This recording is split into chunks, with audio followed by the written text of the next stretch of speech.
So welcome, everyone. I'm so glad you've taken time out of your busy Saturdays to join us.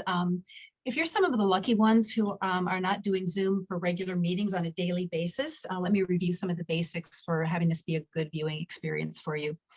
First of all, we are recording the session, I guess that will probably be posted on our website at some point in time, so you can review. We suggest that you go to speaker view to see one person at a time speaking, and to do that you go up to the far right hand corner of your screen, click on view and choose a speaker view. That way just one of us pops up as we're speaking. You're all muted so that there isn't a lot of background noise, but we do want to hear from you. So if you have a question or comment, write it in the chat function at the bottom in the center, and Sue will be monitoring those and bring up any issues that you've addressed to us.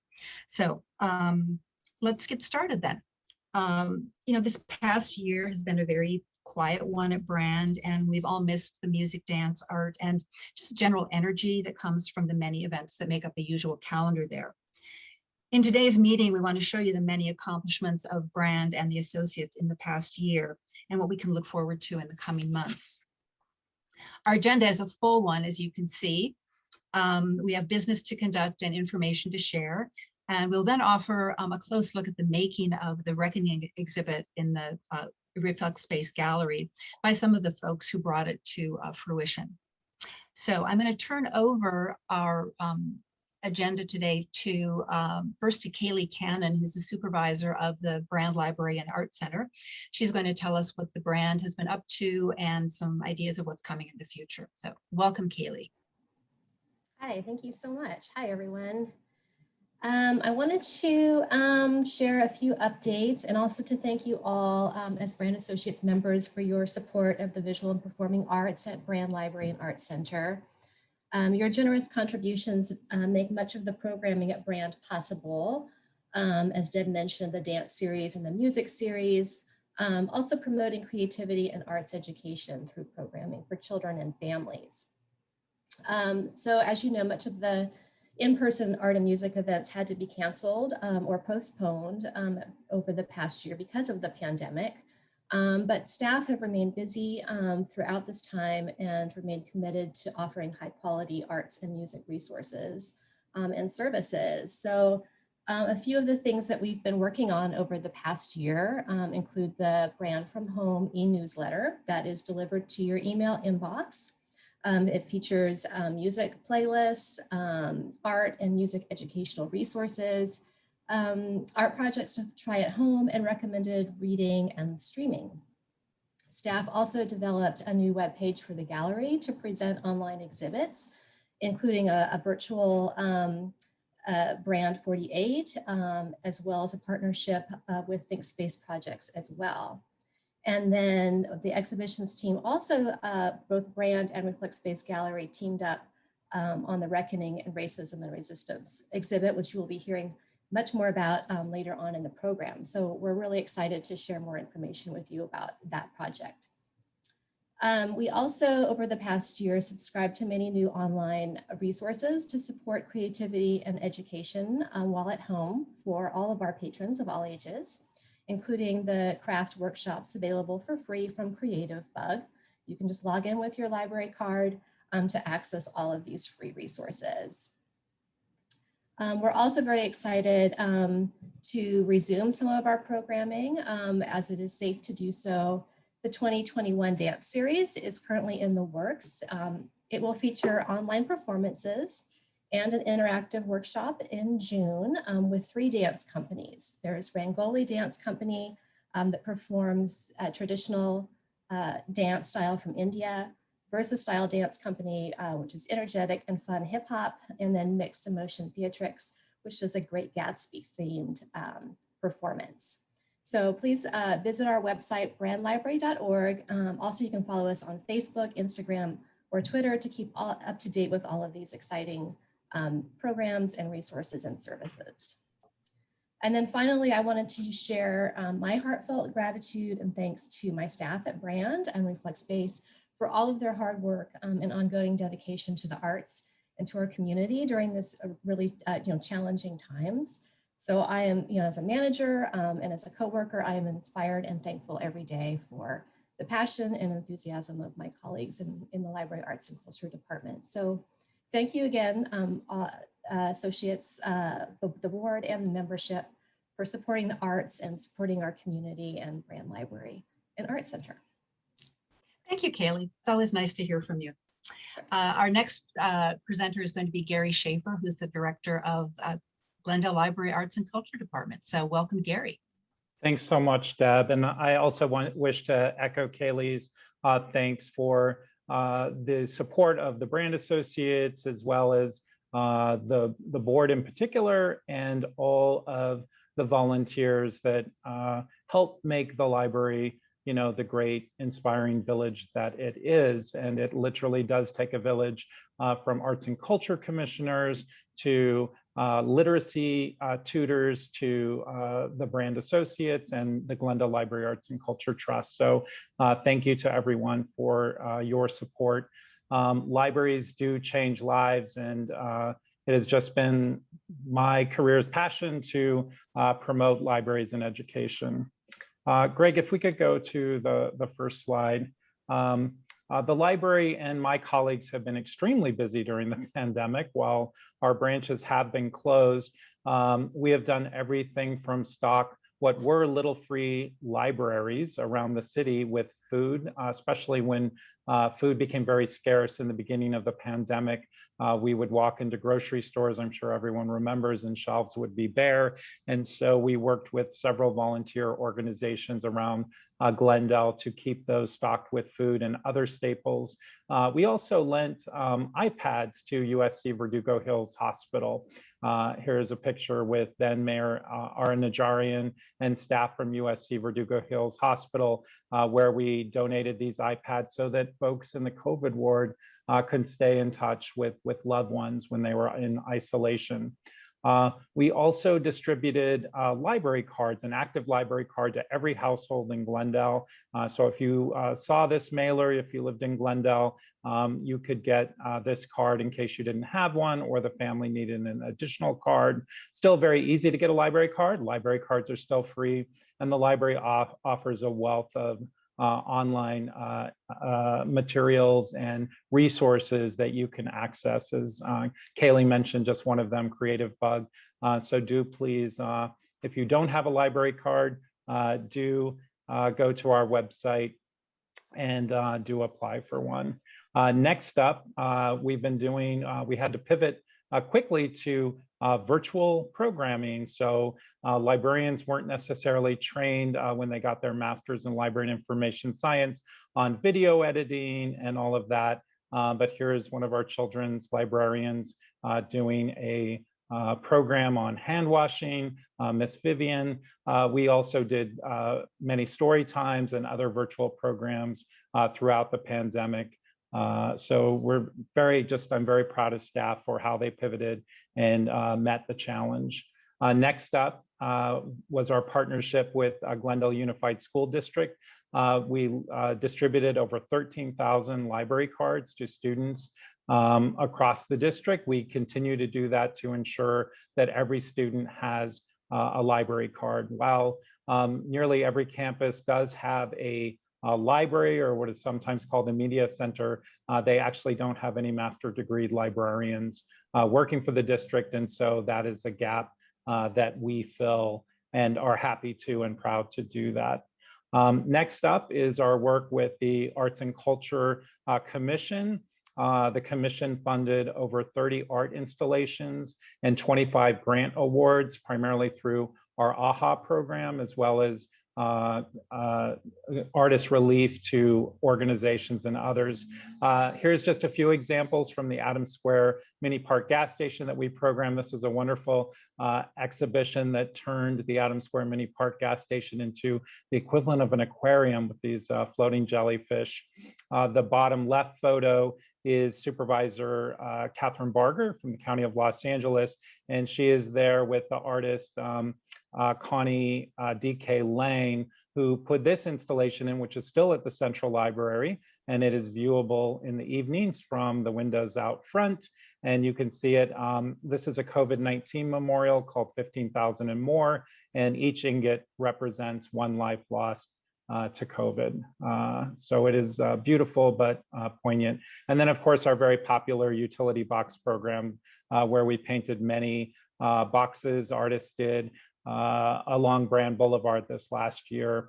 And I think what our main goal has been this year is to really share the arts with people when in fact we couldn't gather indoors and typically go to museums and whatnot. Next, we have the series, which is going to be talked about a little bit more later, but this has been a year-long series the library has enacted called Be the Change, Inclusion, Diversity, Equity, and Anti-Racism. And we have been bringing in speakers all year long. The one upside to the pandemic is these have all been recorded and are available on our website. So we had a great program from a Cuban-American author who wrote a book called Stealing Home about the displacement of many families to build Dodger Stadium, and just many, many other programs. And that series does continue with later this month. We will have programs on Asian American Pacific Islander and the current crisis that's going on in our country around that. And then the following week, we will mark the 100th centennial of the worst racial act of violence that has visited our country, which was the Tulsa Race Massacre, with the expert talking about that just days before the centennial. So please do check out our Be the Change website. And then Reckoning, which my colleagues will talk about further in a bit, is we've had over 3,400 visitors to this online program. So very excited about that, and really looking at Glendale and its past, and colorful, but sometimes violent and not very welcoming. So that is something that we as librarians felt was important to bring about, and we're lucky to have curatorial staff that could put this together in just new and innovative ways. Next up, just want to let everyone know that the library is reopened, at least 3 of our locations. So Brand Library and Art Center is now open, the Montrose Library as well as Central Library. Hours are less than they were pre-pandemic, but still many hours available. We are also offering a service whereby you can request books or other materials and call ahead and make an appointment to pick those up, and they will be at a table ready for you, already checked out. So we're excited about that. Other news in reopening is we are excited to be working with the Arts and Culture Commission to mount in some form or another. We are making a commitment to do so, the Brand Summer Concert Series. It will likely be abbreviated, it will likely be delayed, and we're still looking for an appropriate venue to host it, but that will be happening sometime this summer. So please stay tuned and watch for that. Brand from Home, we'll certainly talk about that. Kaylee's team's email, I hope you're all signed up for that. It comes out, I believe, on a weekly basis, and Kaylee could correct me, it may be twice a week. So do watch or sign up for Brand from Home. And that concludes my presentation. Thank you so much for having the library here today. And we look forward to the exciting year ahead that the Brand Associates will be sharing with us shortly. Thank you, Deb. You're welcome. Gary, thank you so much. And Kaylee, I think that the library system, and particularly the Brand, is an excellent example of still waters running deep. You know, it seems so quiet in both of the physical spaces, but there is just an incredible amount of action and innovation going on in the virtual world, and we really are seeing the fruits of their labor. So thank you guys and your staffs. Thank you. All right. So we're going to move on to our sort of the business section of the meeting. And I want to introduce the Brand Associates Board of Directors. Now, it was a year ago in June that we had our last annual meeting, and it was the first time we did a virtual meeting. We elected Sue Belyank and Mike Deal to join us, and I really can't express how great these people are to work with. All very hardworking. They love the brand, they love the programs, and we've had a lot of really interesting conversations and new ideas to discuss in this last year. Unfortunately, we've never met physically in this whole year. And so we've been using Zoom, and we are hoping that sometime this summer, maybe we'll be able to have an outdoor board meeting and see each other in person. We'll see how that goes. So anyway, it's Deborah Thompson, Deborah Burchett-Lear, Tammy O'Connor, Greg Ross, Sue Bell-Yang, and Mike Deal are your current board of directors. And there's only one person who needs to be re-elected to the board of directors, and that's me. So I'm going to turn it over to Tammy to see what she can do for me. Tammy. Hi, everybody. Nice to see you. I have had the great pleasure of being the VP to President Deborah Thompson on the board, and we need to re-elect her for another 3 years. But let me tell you what you may not know about her. She teaches art history at Glendale City College. She also has run the Works on Paper event for as long as I can remember. She is masterful at this. She has an incredible attention to detail. She's exceptionally communicative. She keeps our meetings right on time, but she's also extremely inclusive, and she's also open to new ideas. We had a transition, of course, after the amazing Arlene Vidor was at the helm for so many years, and long-term Mary Jamora on our board. We went through this transition, and I was a little bit wary of how this was going to go, but it was so seamless, and Deborah just literally slid into her place and is just running. Even in the pandemic, we've been able to do a lot. And so it really is my honor to make a motion to reappoint Deborah Thompson to a 3-year term. What you would need to do is I think Greg is going to share this poll, and all you have to do is click your vote, and we will have those tabulated. And I appreciate. Tammy, we need motions from this. Okay. I am formally making a motion to elect Deborah Thompson for a 3-year term. And I will need a second, correct? Yes. I will second that motion. Okay. So now the poll, I guess. So now everybody, you should have your poll on your screen. You can vote right away, and we will be able to tabulate those votes. And then you click submit the red button when you're finished.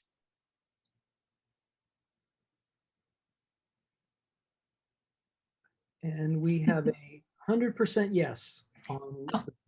Thank you, everyone. I really appreciate that. It's and thank you for the messages of support coming through on chat from Arlene. Thank you, Arlene. It's good, really good to have you here.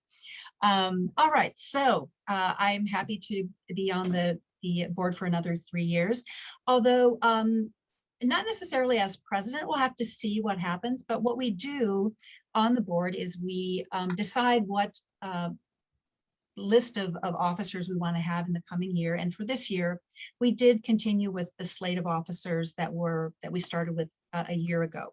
So Greg, if you do want to show the current officers slide. I'm the president, happily. Tammy is my vice president. Deborah Burchett-Lear is the treasurer, and Greg Ross is the secretary. And they've agreed to continue to serve for the coming year. And I really welcome them because everybody is again, as Tammy said, doing a really good job, and we're making great progress, as you'll see when people present their own sort of interests that they've been pursuing over the last year. So we have 6 board members, and folks, we need you. We want you on our board. The ability of the board to carry out the work of the associates would be so greatly enhanced with additional members. We meet 10 times a year as a whole group. We usually take a month off in the summer and a month at Christmas time. Our meetings are about 2 hours each, and in between the general board meetings, smaller committees comprised of rotating cast of different board members and interested associates meet to take care of the specific tasks that they have been assigned. We want more members on our board so that more community voices can be heard, more ideas generated, and more energy harnessed. So please contact me at my email, which is just deborah@associatesofbrand.org. If you want more information, and please spread the word to members that you know who aren't here. We would like to have 2 additional board members so that we again, just have more conversation and more energy and more people to carry the weight of everything that we do for the brand and for the associates in general. So I do hope to hear from you, and we'd love to talk to you more about it. Okay, so now we're going to conduct some business, and we're going to start with Deborah Aberchet-Lear, who is our treasurer. Because I think some things changed in the course of the year, and we do want to talk about that with our membership. So Deborah.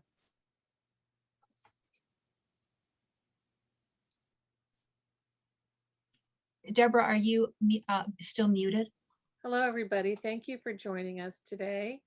And I'd like to start off with our treasurer's report. If Greg wants to put up our projected operating budget. And you will notice that we have changed our fiscal reporting year to follow a calendar year from January to a December time period. And this has been done primarily for accounting and tax purposes to incorporate our programming schedule, for example, music and gallery exhibitions. Most of the major projects that we support are within a calendar year.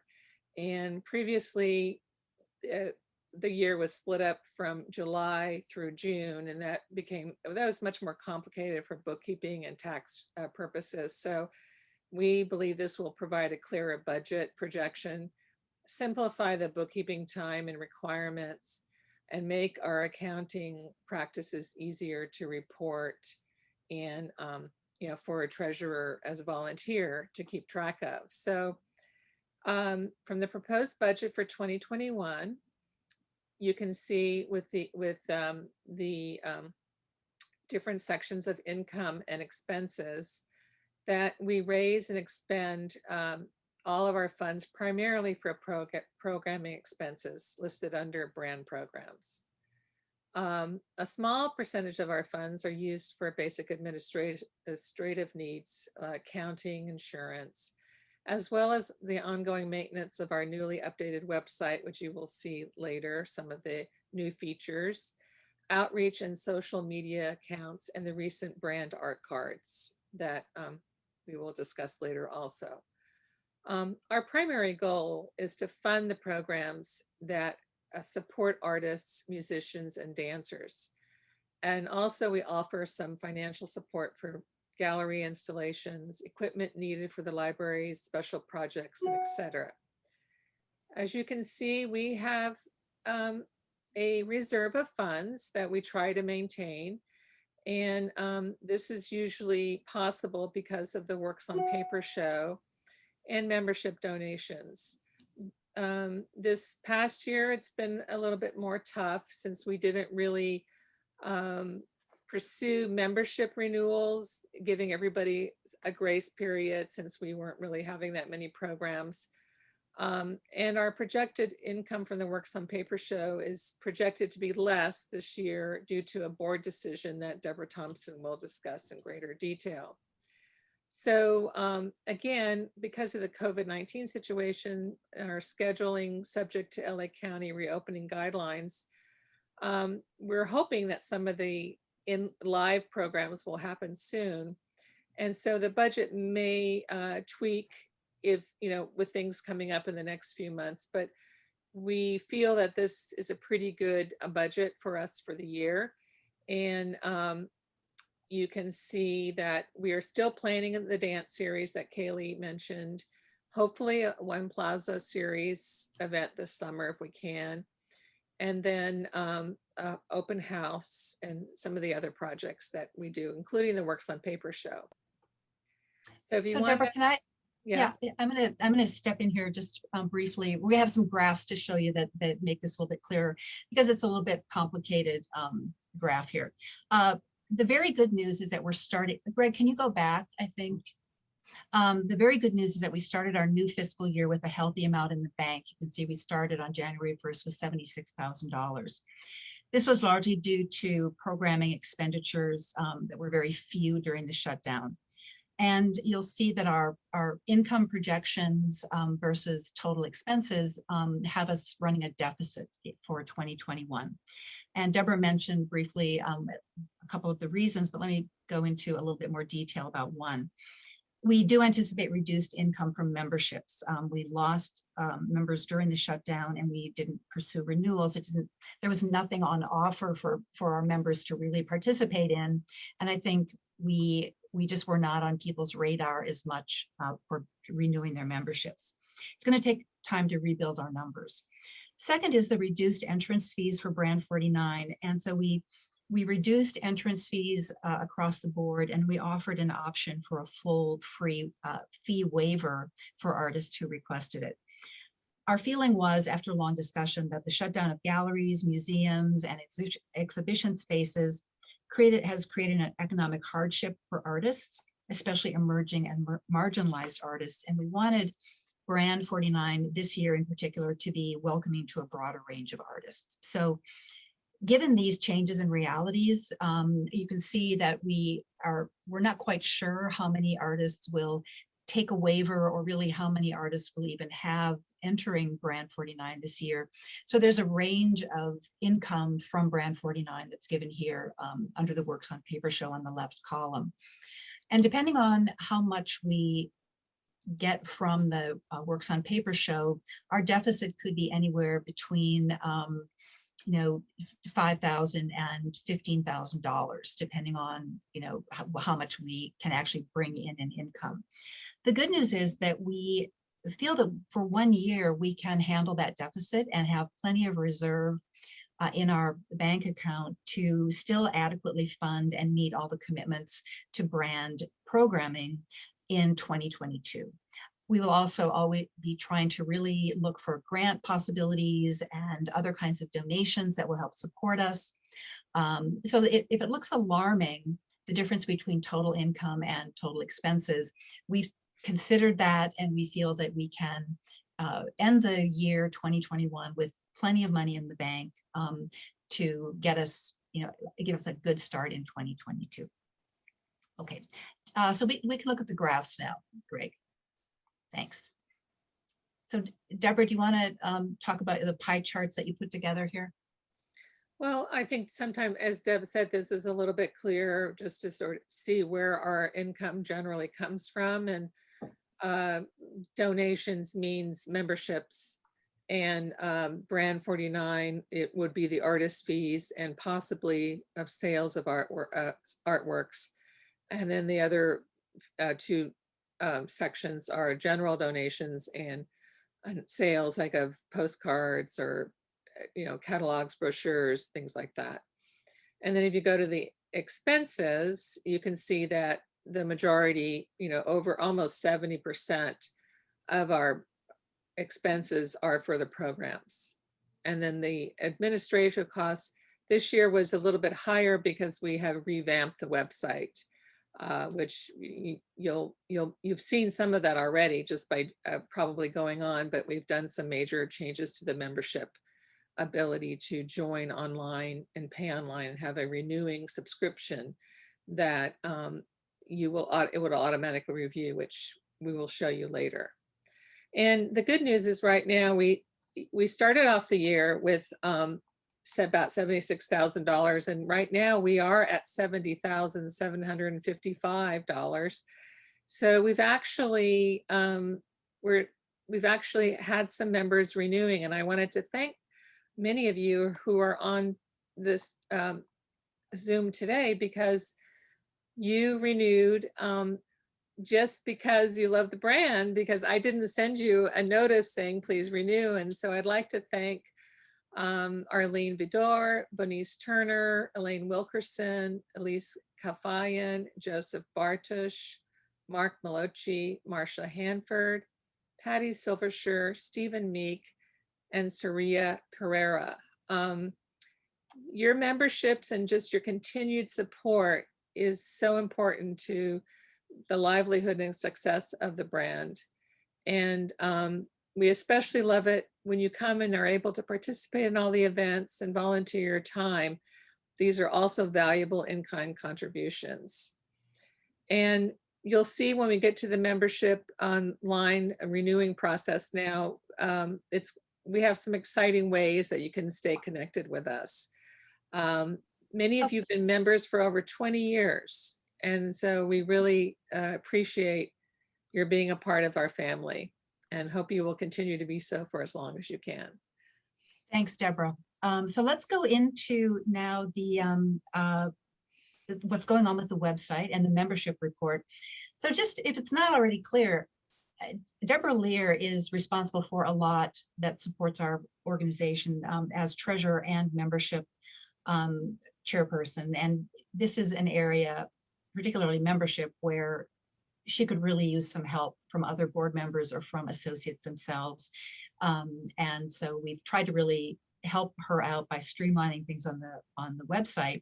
So we'll take a look at that and go over with you, just show you what's been going on the website. So Greg, you're gonna go through this? Let me just explain. Hello, everyone. Let me just explain a couple of things that are happening, new things that are happening in our membership section, which recently got updated. And Deborah Lair, please chime in if you have anything I'm forgetting. One of the main things is that, if you remember, we had a number of different options to become a member. We also had corporate options.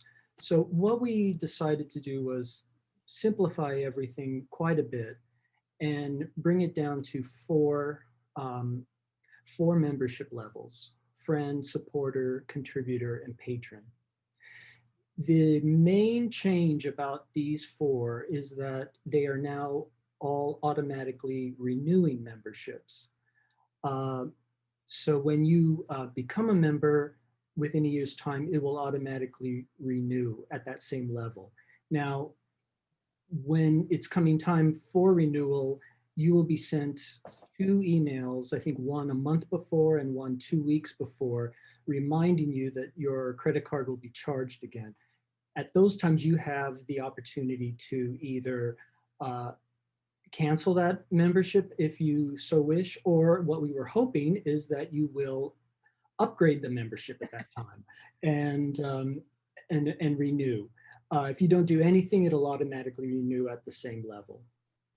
The next change is that we have made our membership levels, we've put ranges into our membership levels. So our friend level, which is our lowest level, starts at $25, but it goes up to $99. Supporter is a $100, which goes up to $499. Contributor is $500, which goes up to $999, and the patron level is $1,000 and above. So if we were to be, let's just say we chose to become a member at the supporter level, this window allows us to show you what your benefits are at that level. You can then key in manually whatever amount you would like to give, as long as it is, at least at the supported level, it is $100 or above. And then the new thing that we've also done is we've added a cart to our website. And so all of the memberships, membership renewals or new memberships will go through a shopping cart function.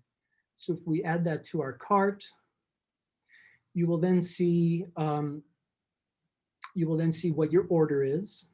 And then here is your announcement showing when your first renewal will be and at what amount. Proceeding to checkout, we ask you to fill in your personal information for us and also your credit card information. This is the same page farther down if you scroll down, and then you finalize your order, and then you get a receipt which shows you what you've bought and how you've bought it. As soon as you finish your order, you will then get 2 emails from us, one welcoming you to the brand or renewing for the brand, and the other one is letting you know of your account now. So what has happened is when you signed up, our website automatically creates an account for you. You'll be sent in that email, you will have a password, which then you can log in to your account. You can change that password to something simpler, something that you can remember. And then you can work with us to alter your account, be in contact with us. It's a much better way for us to stay in touch with our members.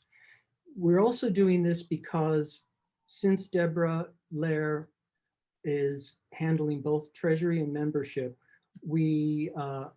this is a much easier way for us to stay on top of our memberships and keep track of who our members are, and not be constantly bothering you with unnecessary renewals and those sorts of things.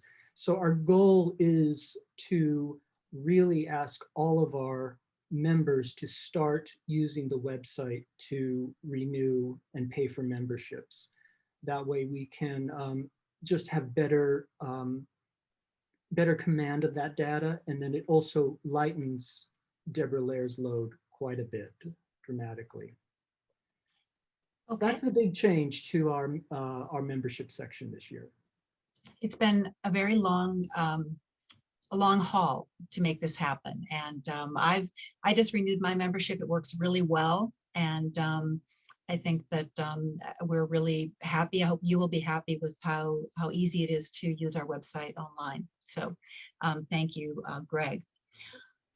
All right, I think next up is Sue Bell-Yank to talk about our cultural equity and inclusion program. And Sue.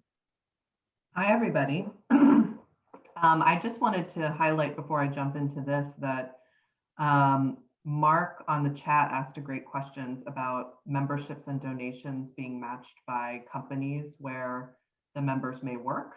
And yeah, that is a wonderful question and a great thing to ask your HR department, because I do know that many large companies will match charitable donations and memberships like this. So please let us know what you find out. And I think we as a board can pursue and find out a little bit more information too about these company matches. So Good.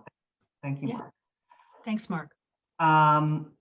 So yes, we as a board decided to embark on creating a cultural equity and inclusion plan, which is something that many other nonprofits across the region are also embarking on these plans as part of our organization. It is something that we all as a board felt very committed to. And we were excited to start to build out how we can make our organization as diverse and as equitable and inclusive as possible, and make sure that we're setting out good goals and guidelines to work towards that. Next slide, please. So I know the text is very small, but I'm just going to run through really quickly kind of how we framed it out. The population of Glendale we recognize is increasingly diverse with many large immigrant populations. And we understand too that the cultural programming at the brand draws audience members from all of these diverse communities. So we wanted to really commit to creating an organization that reflects those communities and centers those voices. And we see an enormous amount of value in doing that and inviting more voices to the table and making sure that we are sustainable and reflective of our communities as a board. So yeah, just echoing Deb's call to have people come through and join the board. We would love your voice. And we as a board are also going to be working very actively to do this. Excuse me. Next slide, please, Greg. And so we've broken up our plan, which you can find on the Associates of Brand website, associatesofbrand.org. You'll see a place where you can click on and read the entire plan. But I'm just going to provide some of the goals that we've set aside for the next 2 to 3 years as a board.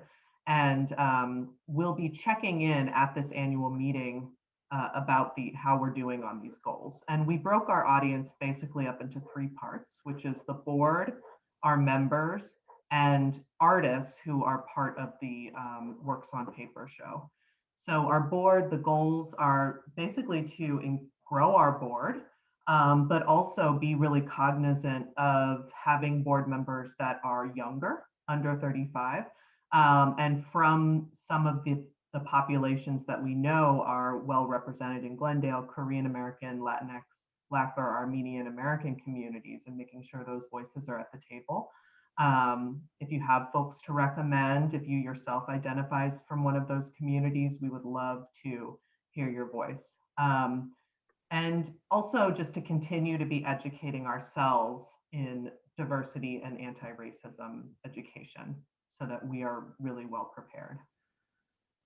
For our membership, we want to continue diversifying our membership, and again, from those same groups that we were talking about.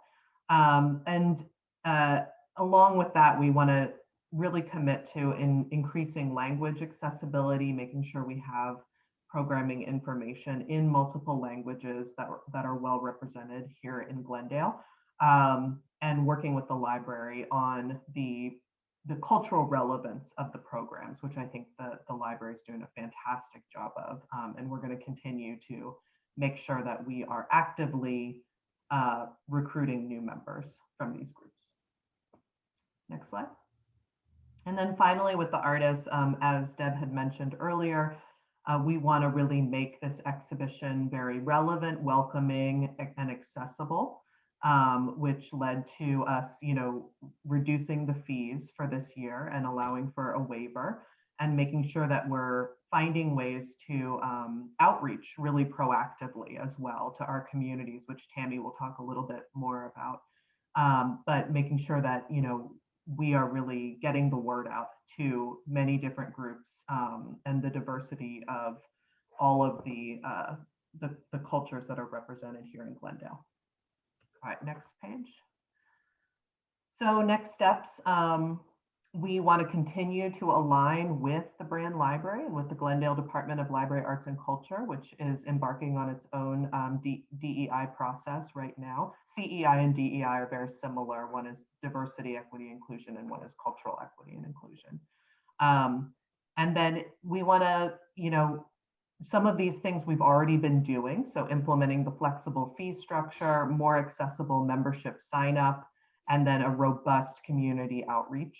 So we're really working on those 3 points right now. And we want to continue to hold ourselves accountable to this plan, to make sure that we're surveying our members and artists to see how we're doing. And we will be reporting back at our annual meetings on how we're progressing against these goals. And we, of course, welcome your feedback and welcome your suggestions. So thank you very much. Thank you, Sue. Excellent work in the putting together of the plan from the input by the rest of the board. All right, so nothing would be done or nothing would be known about us without marketing and social media. So Tammy O'Connor, who's the heads that committee, is going to talk about what we're doing really new and different in terms of social media this year. So Tammy. Hi, everybody. Again, nice to see you. So we formed this committee in the midst of the pandemic, which is also quite a challenge, but we decided to do some housekeeping to kind of really work on our social media presence, as we couldn't obviously produce in person. And we have a very strong but tiny committee, and with our 2 new board members, and Greg Ross and myself. And what we usually work on first is our website. Greg, I don't know if you can pull that slide up, but our website is our evergreen site where, of course, you'll be able to get the call for the Brand 49, but you'll also be able to contact us. You'll be able to, as Greg explained, renew your membership, get news about us. But the website is all about us. And Greg tirelessly works on the website because it is very time consuming, but we're proud of our fairly new website and our fairly new logo and our fairly new brand, and we are reaching you that way. Another way, of course, we're reaching you is by social media. And if you happen to be on Facebook, we would very much love for you to like us. Our Facebook page is doing quite well, actually. I was just looking up some of the post outreach, and our numbers climbed just in a month to a percentage of over 2,000 just in the last month, because the library has reopened. I think a lot of people are quite interested in coming back, but we have about 758 followers, which has grown quite a bit. And one of the reasons why it's grown is because we have the tireless effort of both Mike and Sue, who, as far as content was concerned, they took all the artist entries for Brand 49, and we did 2 posts per week the entire year. So they were able to delve into that particular artist entry for Brand 49, and that also gave that artist a lot more spread and visibility. So it's very circular. In that way, we are really supporting those artists who did make it into that particular Works on Paper show, and we look forward to doing the same for Brand 49. We also partner with, we feature what's going on in local arts. We have an amazing amount of work coming out of the Arts and Culture Commission, as you can see, and as Gary spoke of, and that needs to be highlighted, and we all need to have a voice in the arts and find out about what's going on in the city.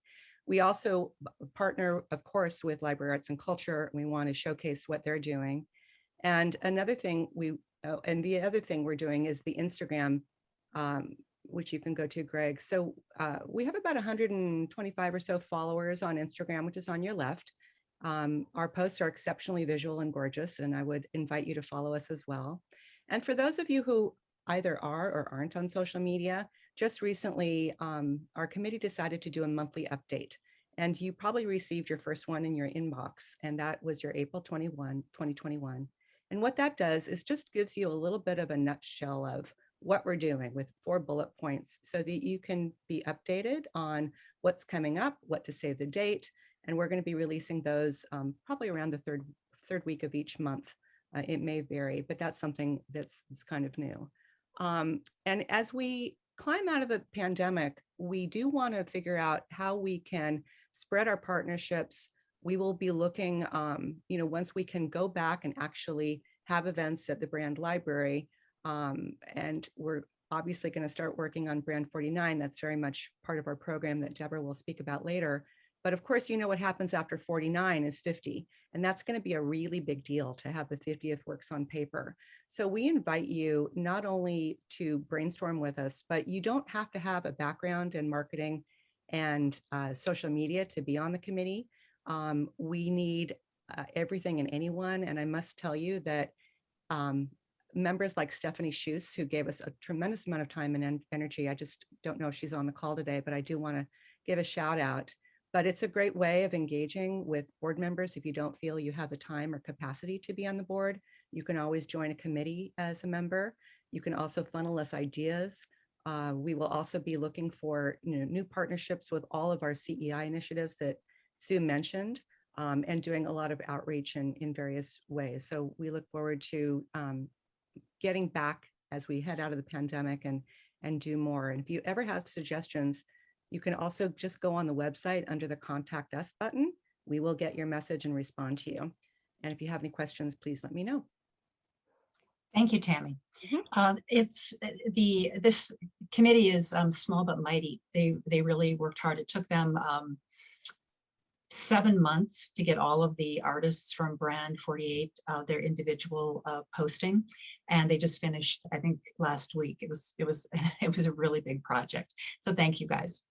The other thing that many of you are familiar with, and hopefully all of you are familiar with, because we sent them to everybody in our membership, is the art card project that you received in January. And Mike Deal is going to talk about the art cards, and we'll look at the beautiful art cards one more time as Mike is speaking. Thanks, Mike. Sure. Greetings, everybody.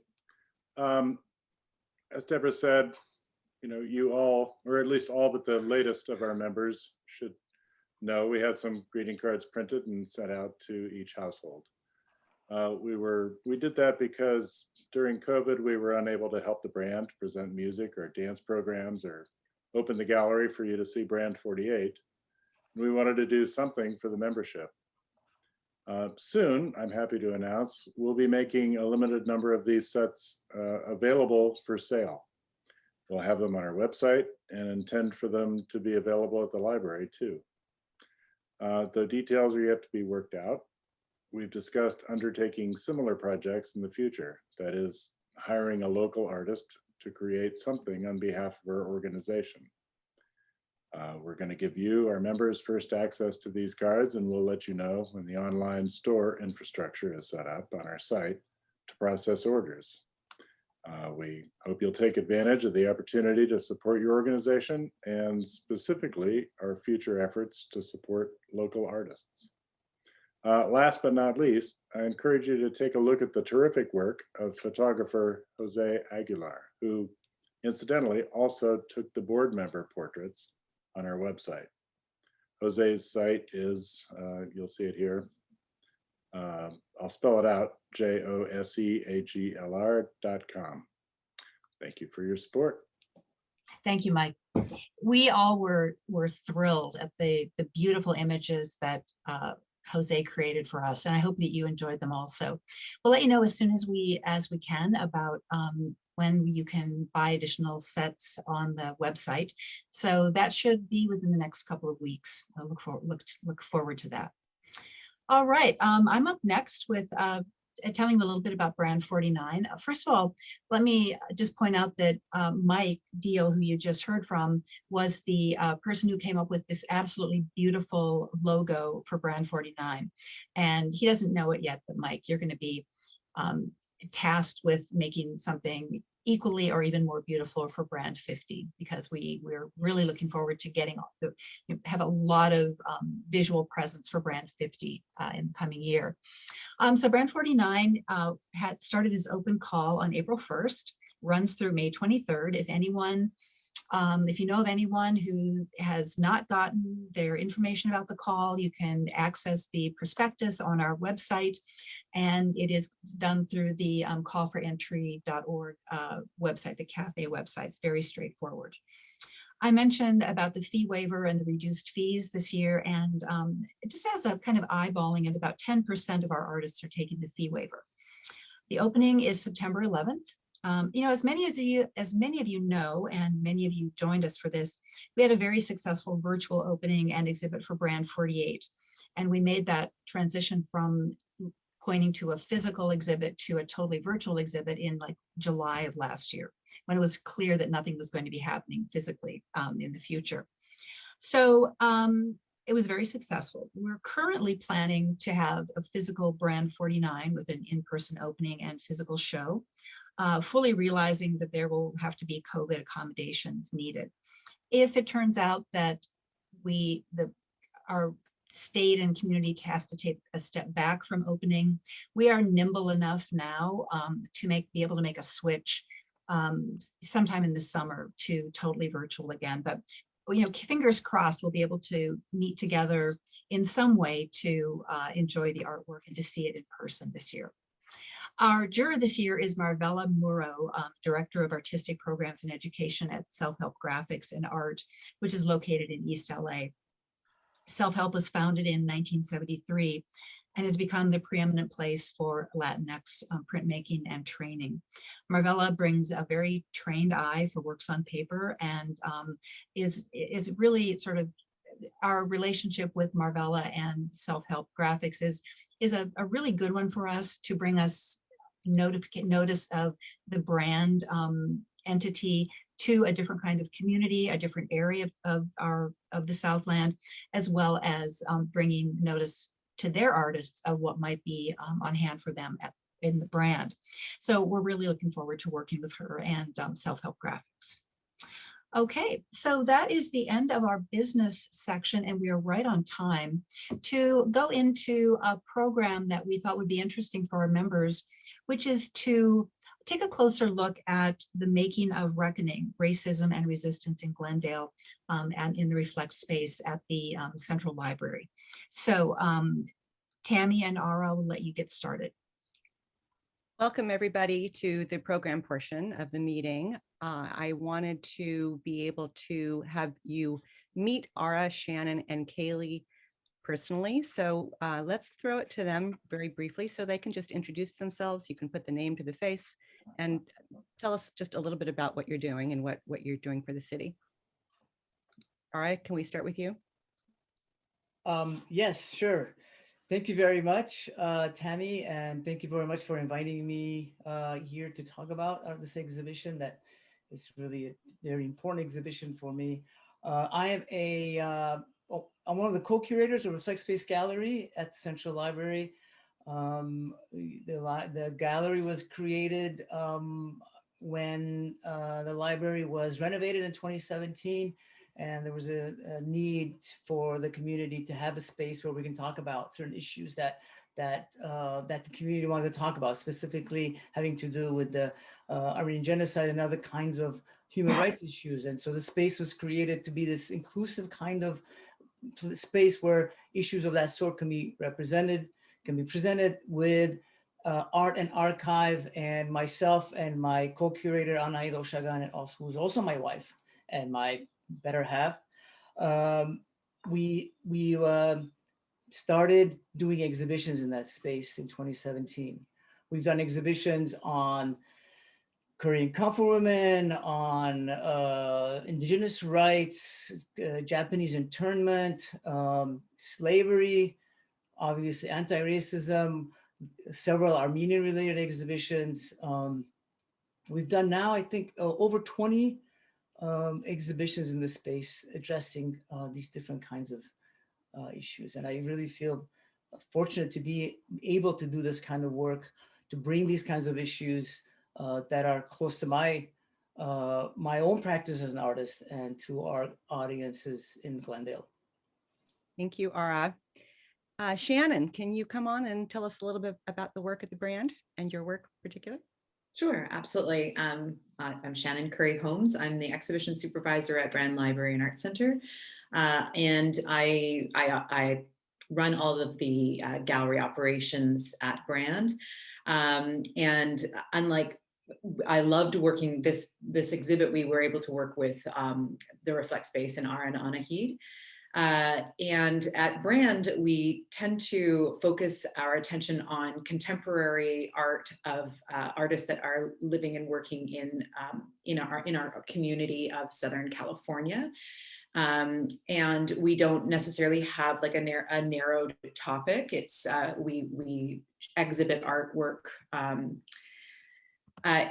contemporary artwork that deals with many different topics and issues.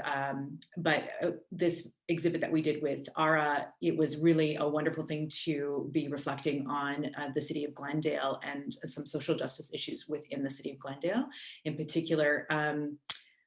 And at Brand, we tend to have about 6 to 8 exhibits a year, including the Works on Paper show. It's been a very quiet year, as you had mentioned. We only had 2 virtual exhibits that happened in this past year. We're very much looking forward to being back on site for Brand 49 Works on Paper, which will be our first exhibit back for 2021. Great.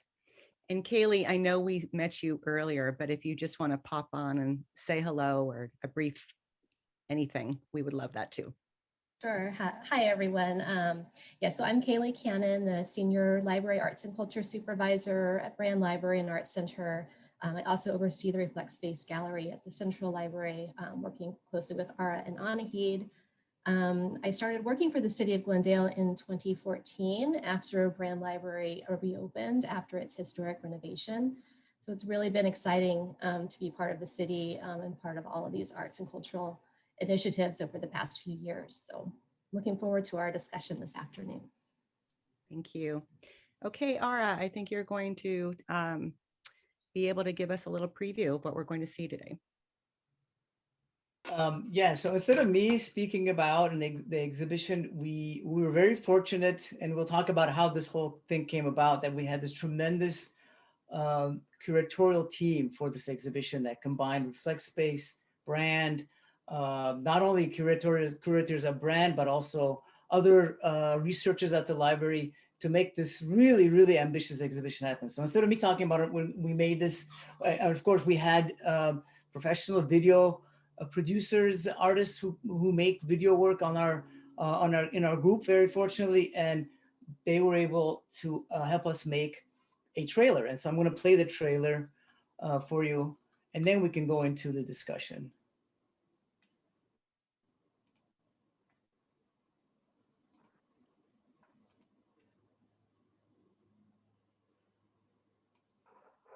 Okay, I hope everybody can see my screen.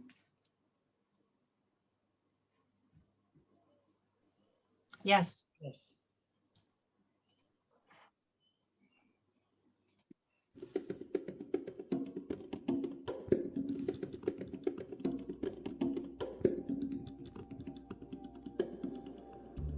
Glendale, the jewel city of Southern California and home to over 200,000 people.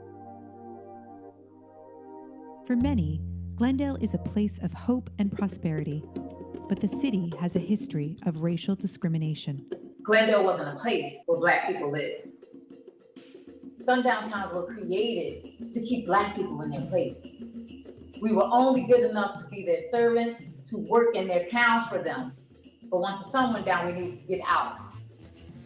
If you were Black and you arrived in Glendale, then the police would typically stop you, query you, and you would be informed that you could not stay in Glendale, California by the time the sun went down. Glendale's largest demonstration took place in 1924, and there were 3,000 Klansmen and 15,000 spectators. These events have shaped Glendale, and the effects of systemic racism continue to resonate in our community today. We really are focusing on institutional racism. We're looking at all of these institutions that exist and seeing at what can they do better to be more inclusive and what can they do to be anti-racist. In 2020, the city of Glendale passed a resolution acknowledging and apologizing for the city's racist past. It was a historic step of reckoning. It's extraordinary that the city of Glendale is going to get ahead of it and say, yes, we are going to proactively apologize, put on record the prevention of African Americans.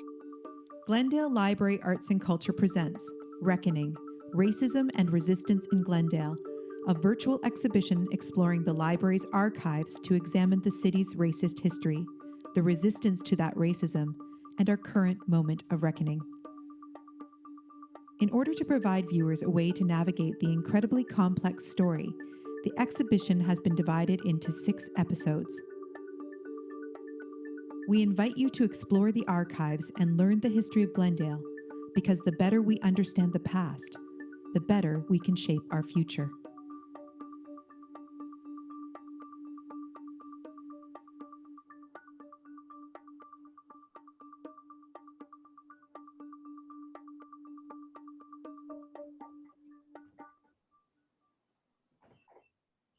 Excellent. Thank you for that, Ara. And thank you for the beautiful narration, Shannon. You have a really great voice for that. So let's just talk about this really exciting new collaboration between the brand staff and the Reflect Space staff and the artist. Kaylee and Aaron, can you talk about how this came about and what the brand staff did specifically? Sure. So Reflect Space, Aaron Anahid have, as he mentioned, their exhibit focuses on global human rights issues, but they've all long had an interest as well in utilizing the archives for a local history exhibit. They started reviewing some of the research around the Sundown Town resolution that the City Council passed last year. And that's when discussions really started with the exhibitions team at Brand and Reflect Space about how to present that history in a way that is compelling and engaging. It was clear pretty quickly that it was going to be a very ambitious project, very large scale. We were also, of course, right in the middle of a pandemic as well. So we were able to think about the exhibit much more broadly than the exhibits we've had in the past, we didn't have to think about the confines of physical space. We were really able to think outside of the box, literally and figuratively, in terms of staffing, in terms of curation, in terms of the resources that we use. So it was really kind of a whole new way of thinking about our exhibition programming.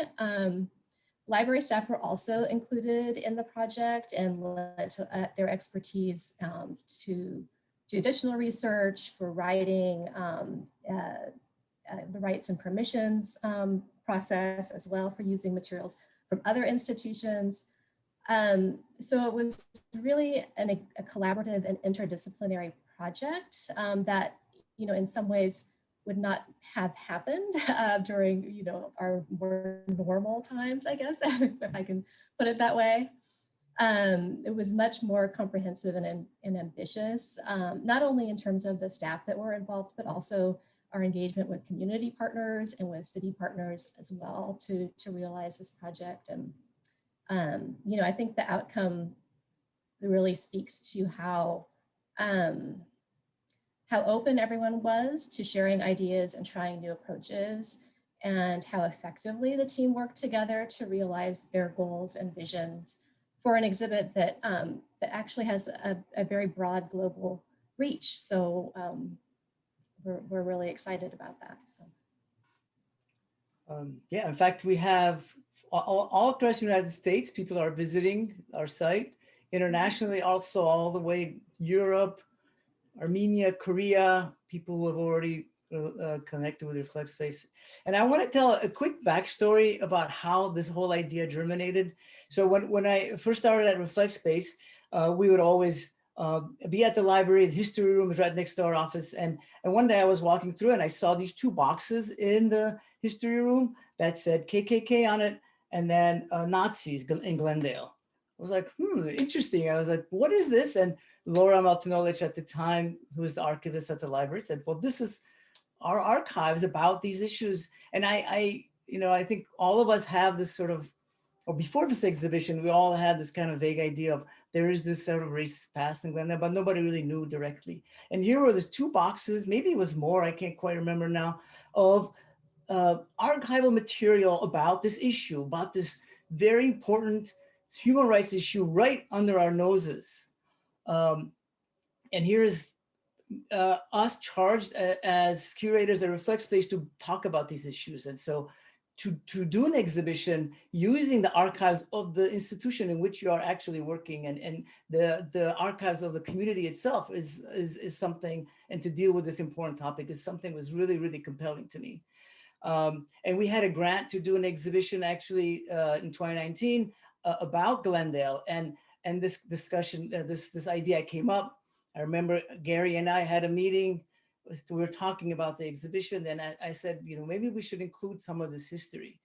And we had a discussion, and we already had a lot of material in that exhibition, and that exhibition wasn't really dealing with racism. And so we decided that when the time is right, we would do an exhibition of the sort. And then when, as Kaylee was saying, all the things, George Floyd happened and the resolution happened in the city, Gary, I can't remember, Gary, was it maybe it was in my office or in our office, or it was via Zoom. He said, it's time, let's do this exhibition. And the tremendous support that we had from the city, the library to do it was really astounding. So that was the kind of the germination. And then, it kind of just blossomed from there in terms of how do we do it. If we were going to do it in Reflect Space, we have a small gallery. I mean, it was not going to be anything really that ambitious. It was going to be a number of things on the wall and some didactic text explaining what was happening, but it was going to be very limited. But the fact that, as Kayla was saying, we were in the pandemic and we were able to combine forces with Brand and spearheading. Shannon was spearheading the research. We had a team spearheading the video, the interviews. There were history interviews in the exhibition. We had a whole team doing that. We had a video team. We had a team figuring out how to do the presentation that you see in the exhibition. So it was really a village, really, to make this happen. Well, amazing timing, amazing effort. And can you talk, Shannon, about, I know you used a new virtual technology for the platform and what you were hoping that the audience would take away from this new experience? Sure. Well, it really is for me the only good thing in the pandemic, I have to say, was this expansion of also the utilization of our exhibitions team, because we have the exhibitions team is made up of our installers. And just so everybody knows, like our installers, each and every one of them have their master's degrees and various things, and they are hanging artwork on the walls, but each one of them is an artist in their own right, and they are incredibly talented. And we really, until this exhibition, hadn't been able to use their resources fully, what they had available to us. And so this was just sort of an awakening of this curatorial team and this exhibitions team in a way that we will move forward using using their full talents from here on in, because they're just incredible. But the challenge that we faced right from the beginning was when Ara and Anahid and we combined our efforts. My first task was to go through the archives and first of all, to see just how much was involved in that and how many articles could be included. We knew right away that this was going to be a gigantic project to take on. And there's two elements to that. We had so much material, but we also had material, just so everybody knows, that was really from one perspective. Our archives are missing any voices outside of sort of white privileged voices that come from Glendale. So there's almost nothing within the archives that's coming from Black voices, of people of color, of LGBTQ. It's just very limited. Obviously, the archives are coming from the people our archives are built from donations and stories, and a lot of that was coming from white privileged people within Glendale. And so there is this really missing element to it.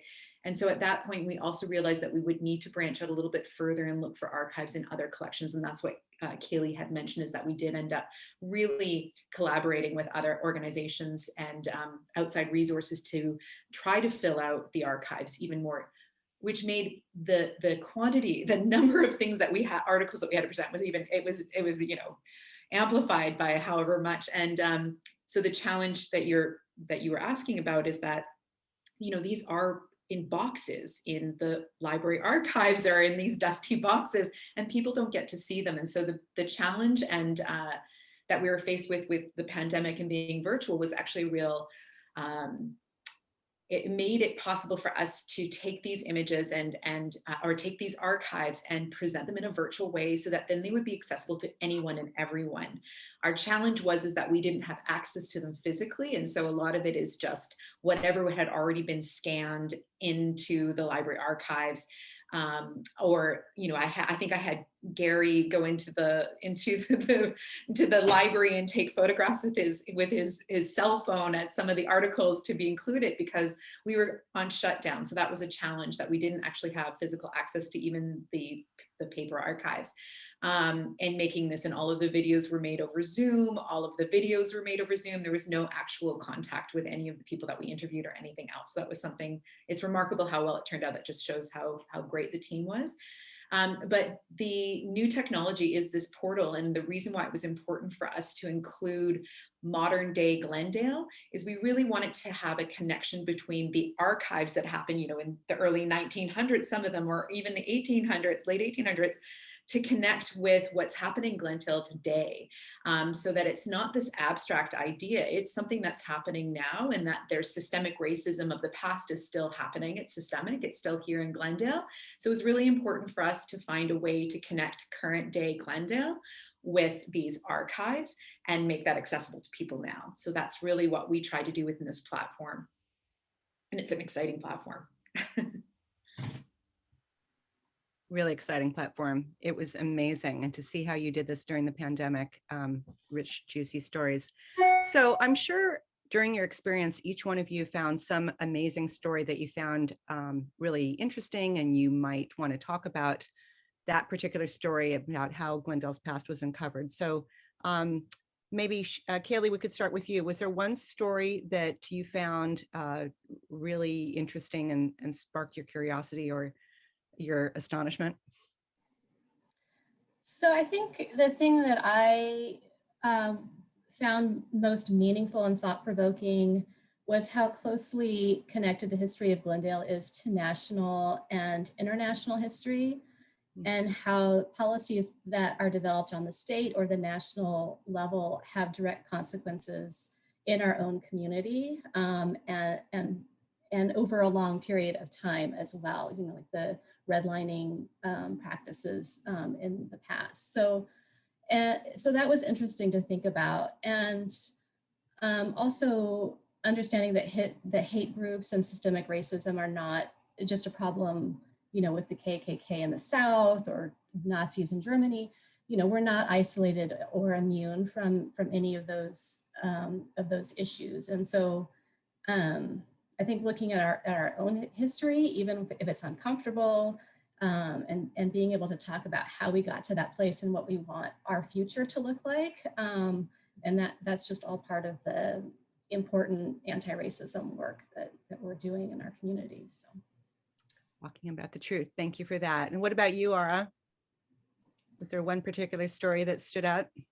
I mean, there were so many really, really compelling, interesting stories, but what's really kind of left after, for me, what really moved me, let's say, in this exhibition was that now, you know, because the way, and Shanna was talking about this, how we situated the history, the past into particular spaces. For instance, you know, we know in GCC, there was this big rally, KKK rally that happened in 1923 or 24, or maybe 28. You know, and what we did is in that exhibition, we located that story of the KKK at GCC. So now I can't go past GCC without thinking about the story. Wow. The Nazi presence in La Crescenta Park, right? I can't go by Crescenta Park anymore without this story coming up for me, right? Mm-hmm. So what really happened to me is that when we put these current day images with this history, we kind of uncovered this kind of subterranean history that's there. That's actually, I feel it's embedded really in that land, that earth, you know, and so we kind of made that visible in a sense. And that's why, you know, also, you know, in the video, we saw that we respect that the Tongva people were also here. So that's also part of the story of this land, right? That's also in our minds, it was always part of this story. And so it's really an overall thing. So now, you know, the Nazis had headquarters on Colorado Boulevard. So now I go down Colorado, I'm thinking about that. It's become really kind of part of my consciousness of the city I live in. And, you know, and we know that there's so many narratives, so many histories that are invisible, denied, untold, distorted all across the globe and of communities here in Glendale, that being able to bring out this story, make it visible in this way was really, really important for me. And that's what really that kind of stayed with me ever since then. And it's going to stay with me for the rest of my life. As long as I'm in Glendale, I'm going to be connected to that invisible history there. Thank you. And Shannon, what about you? Well, all of that, definitely. I think there was, I think when very early on, one of the very first stories that we were doing research on was the story of the Garrett family. So if you are all lucky enough to, and you should all log on to the website and take your own tour. Sorry, Sharon, you want me to share my screen, show something? Yeah, that would be wonderful. He knows exactly what I'm going to talk about. I'm going to talk about the Garrett family, the Garrett and DeJarnette family. But it's great if Ara can share a screen, because then you can really, for those of you that haven't had the chance to go onto the website and take a look at the exhibit, Ara will show you how this interactive model. So we ended up telling, there are 6 different episodes that we broke them into episodes because the story was just so gigantic, and we needed to put them in sort of more to bite-sized pieces because it's an overwhelming amount of information. And really this is now a living archive. And so we're hoping that this will continue to grow as we do build out the Glendale History Archives. So Ara is taking you through one of the first episode we did, and included in this All-American City, you can see there's a panorama, you can move through the exhibit, click on a story, and you can either listen to sort of a brief audio introduction, or you can go in depth and read more about and see the actual archived material. So the one story is A Family's Fight, and it's about the DeJarnette and the Garrett family. And this is one of the very first stories that we researched, and it's an incredible story. And because we had a lot of archival material around this and a lot of photographs, it really it personalized it. It wasn't just sort of black and white dots on a page. It was actually these photos. You could get a sense of who these people were. And it's this remarkable story about the first African-American dentist in Los Angeles who moved to Glendale for the good weather, because his wife was ill. And they were threatened. They were told to get out of Glendale, that they weren't welcome in Glendale. And they stayed in Glendale, and this family history of fighting this racism and bigotry so this is the story. They ended up staying in Glendale. They had a beautiful home in Glendale. When Lily DeJarnette, the wife of Dr. Garrett, passed away, she was buried at the Forest Lawn Memorial. And in 1916 is when there was purchased property. They had purchased burial plots for the family at Forest Lawn.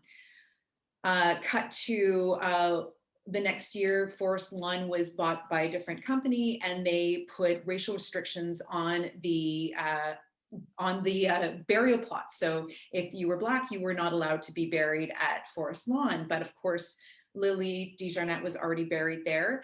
And when her mother went to bury her sister Hattie when she passed away in 1922, basically they said that she could not bury her sister at Forest Lawn, and Forest Lawn went as far to say that that the DeJarnette family had defrauded them by not representing themselves properly. And unfortunately, they won that. The Forest Lawn won that court battle, and it wasn't until 1968 that got changed with the Civil Rights Act, and that's how long it took for that to change. So they were the DeJarnette woman was not. Hattie DeJarnette was not allowed to be buried at the Forest Lawn. So it's this thing, because we love Forest Lawn and it's part of our community, but it was just so directly related. It's something that's there right now. The fact that these restrictions were in place until 1968, it just was a very personal story of this one family struggle. And then also, if you do want to do a little more research on them, they really did thrive. There's another story about the brother Garrett, who went to battle because of racial restrictions on property ownership. It's just like, this family was just remarkable, the DeJarnette and the Garrett family. They went on to be very successful within Los Angeles. They eventually moved out of Glendale and went on to be a very successful family with a police officer. The head of the California Highway Patrol was the son of the Garretts, and it's a remarkable story, and it was wonderful to research it. Wow. Yeah. Thank you for that. Yeah, as upsetting as it is, I think the title of the exhibit is obviously so appropriate, because it is real reckoning of the truth. And it's amazing. The work is absolutely amazing.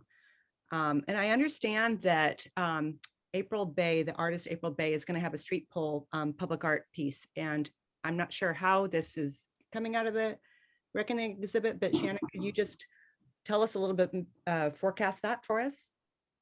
Sure. Well, it's been up. And so I hope everybody's had a chance to see April Bay's. I probably will hand this over to Ara, because he worked directly with April on this work called Colonial Swag. And he can tell you a little bit more about the connection with April Bay. But it is the the street pole banners have come down now. They were up for a little while, and then we still have this fantastic image up on the library and also on the bus shelters. There are posters on the bus shelters, and you can also visit the work through the website as well. This public art piece was sponsored by the Arts and Culture Commission, and it is just, I mean, remarkable work by an artist, a Glendale artist.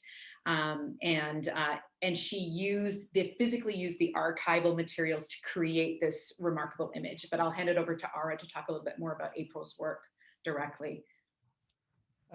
Yes, I think if I remember right now, April's work came in because the way we've done exhibitions in the past to reflect space is not only address history, but also bring artists, contemporary artists, to reflect on the history. That's very, very, very important part of the way we like to do exhibitions. And so from the beginning, I was insisting, oh, we have to have artists, we have to have artists. And, you know, and it took a while, and then everybody else on the team was telling me, we can't do it. There's just too much. There's just the amount of things that we have to present. We have to be respectful of the archives and present that properly. We just don't have the capacity to do anymore. So with that, starting from that discussion, the idea came up that let's have one artist, perhaps work with one artist and bring a work out into the public sphere. And the one artist, which is clearly the one that is so relevant, that her work is very relevant, is April Bay. And she's also a GCC faculty in the art department. She lives in Burbank, and she works, all her work is about anti-racism, and the sort of colonial swag idea is trying to sort of invert the idea of colonialism that sort of envision a future about which that does not have colonialism in it, or it's inverted. And so she imagines clothes that somebody may wear if they were in the future, but they were also related to today. And so she creates this kind of idea of colonial swag using the material that she's found and material that she uses, and that's related to her own history. And she's from the Bahamas, I believe, right? And we asked her, and that was the other thing, we wanted her to respond to the archives. Part of the thing that we're doing right now is we're not done yet with the exhibition. We have a number of GUSD students have worked a lot on responding to the archive, and we wanted to have an artist to respond to the archive. And we gave her everything we had. And as you can see here, let's see if I can find a better picture. These are images from the actual archives that she incorporated into the work. This is a photo from Glendale, and this is the Glendale Sea from the 1920s. And here, this is kind of blurry, but here you can see this article that Shannon was talking about the forest lawn and the burial plot. And so she's incorporated the archives itself into the work. And speaking about how to colonize and imagine a future that is not colonial, that is anti-racist, that has equity in it. So her work is all about bringing these ideas into a space that can speak about that. And what was very interesting when we started talking to her, we didn't know. We said, okay, let's have some kind of public art of some sort, but it was her idea to utilize traditional advertising spaces to show the work, banners, or this came on after later on, but the banners. And then we also have, I'm not sure why it's not going forward.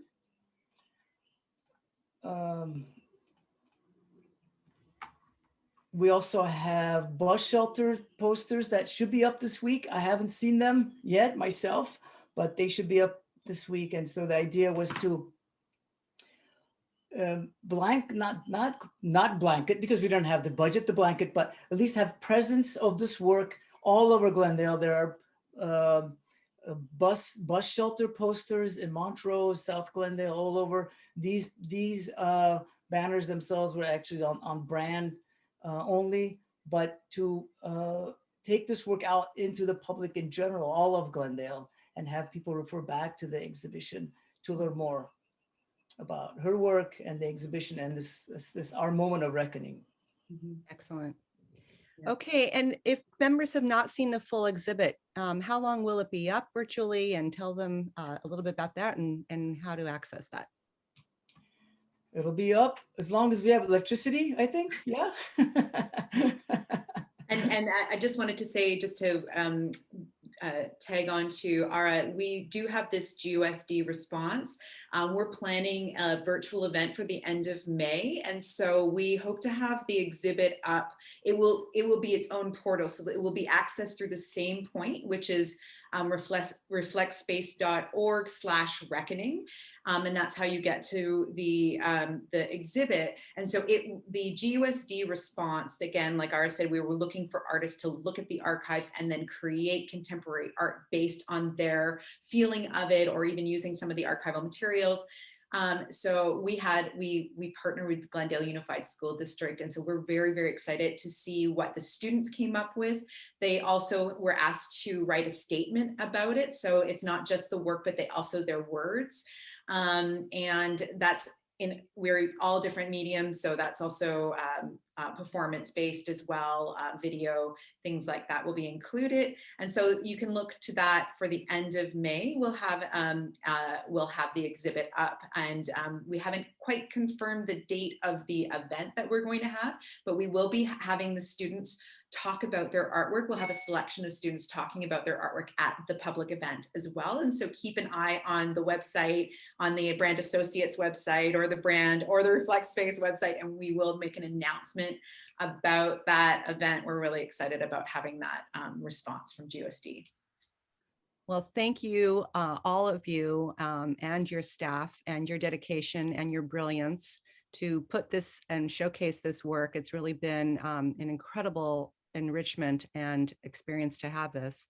And I'm so glad it's virtual because the whole world can see it. And as a first juncture with the Brand Library and with Ara and your team down there at the Reflect Space, what an amazing step forward. So thank you, thank you, thank you. Deborah, I'll hand it back to you.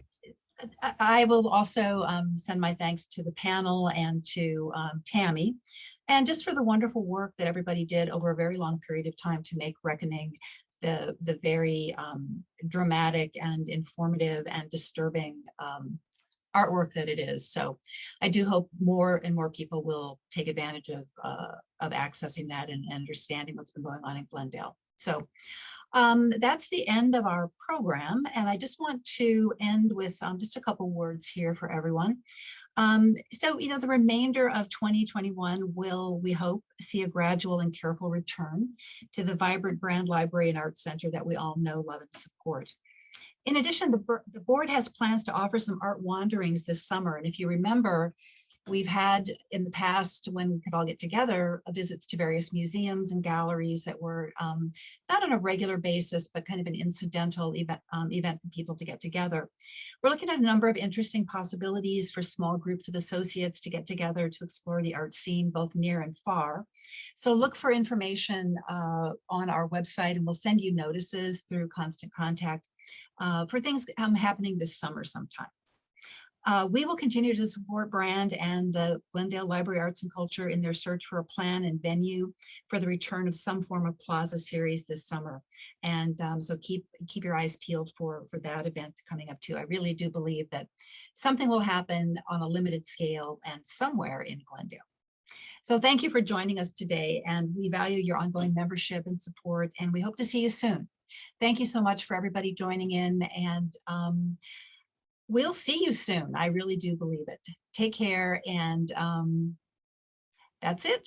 Thank you very much.